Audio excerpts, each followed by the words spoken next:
ప్రకృతి సందేశం. ప్రకృతి సందేశం పాఠం యొక్క రచయిత ఎవరు? వైసీవి రెడ్డి గారు. ప్రకృతి సందేశం పాఠం యొక్క ఇతివృత్తమేమి? ప్రకృతి వర్ణన. ప్రకృతి సందేశం పాఠం యొక్క ప్రక్రియ ఏమి? గేయం. వైసీవి రెడ్డి గారి పూర్తి పేరు ఏమి? యమ్మనూరు చినవెంకటరెడ్డి. ప్రకృతి సందేశం పాఠం దేని నుండి స్వీకరించబడింది?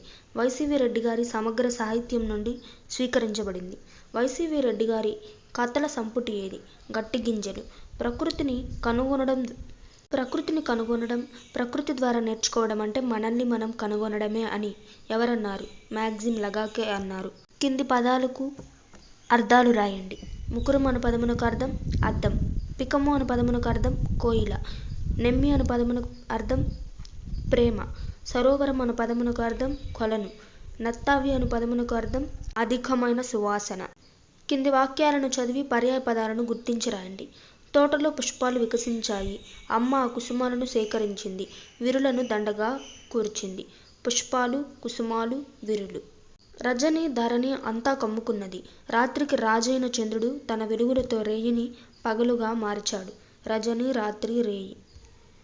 కొండలపై వృక్షాలు ఎన్నో ఉన్నాయి. వాటి వల్ల పర్వతాలకు పచ్చదనం వచ్చింది. గిరులు భూమికి అందాన్ని ఇస్తాయి. కొండలు, పర్వతాలు, గిరులు.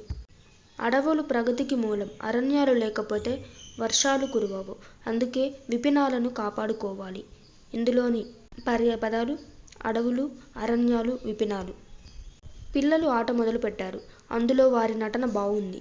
వారి లాస్యము చూసి అందరూ సంతోషించారు. ఆట, నటన, లాస్యము. కింది పదాలకు నానార్థాలు రాయండి. అరుణం, ఎరుపు, కుష్ఠవ్యాధి, బంగారం. మతం, అభిప్రాయం, శాస్త్రం, సమ్మతి. కొమ్మ, శాఖ, త్రి, కోటబురుజు. నెమ్మి, ప్రేమ, నెమ్మది, నెమలి. గగనం, ఆకాశం, శూన్యం, దుర్లభం. కింది పదాలకు వ్యుత్పత్తి అర్థాలు రాయండి. పికం అను పదమునకు వ్యుత్పత్తి అర్థం చాటు నుండి కూయునది, కోయిల. అచలము అను పదమునకు వ్యుత్పత్తి అర్థం చలనము లేనిది, పర్వతము. పయోదరం అను పదమునకు వ్యుత్పత్తి అర్థం ఉదకమును ధరించినది, మేఘం. సమరం అను పదమునకు వ్యుత్పత్తి అర్థం మరణంతో కూడినది, రణరంగం. ప్రకృతి వికృతులను రాయండి. మేఘాలు అను పదమునకు వికృతి పదం మొగులు. నాట్యము అను పదమునకు వికృతి పదం నట్టువ.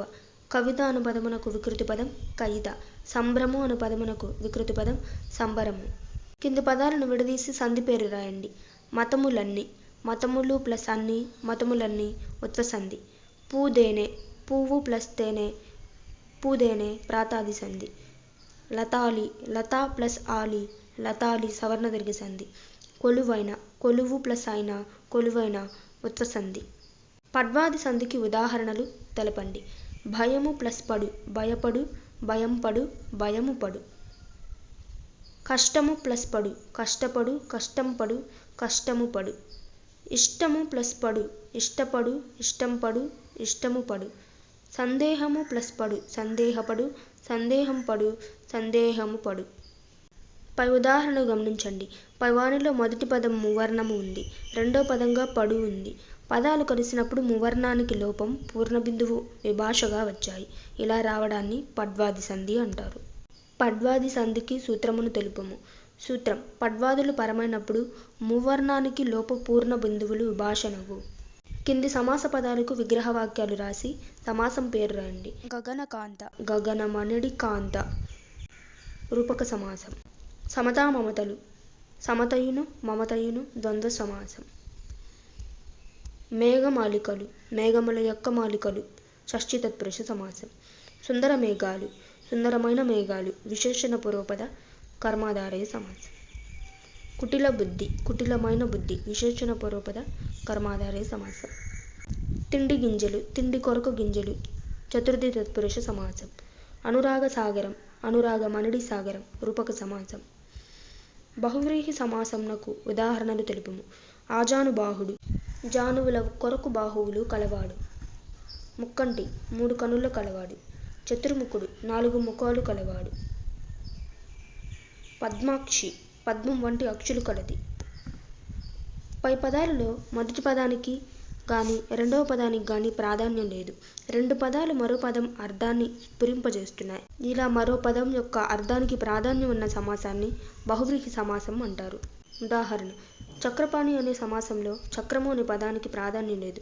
పాణి చెయ్యి అనే పదానికి కూడా ప్రాధాన్యం లేదు.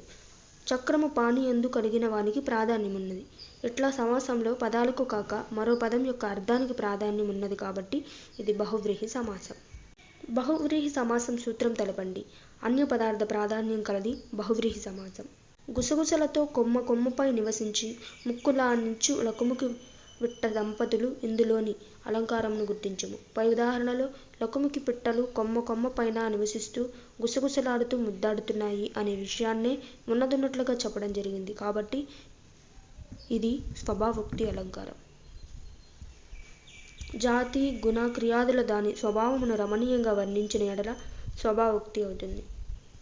ప్రాచీన గ్రంథాల ఆధారంగా పేరిణి నృత్యాన్ని పునరుద్ధరించి వెలుగులోకి తీసుకొచ్చిన వారు ఆచార్య నటరాజ రామకృష్ణ గారు.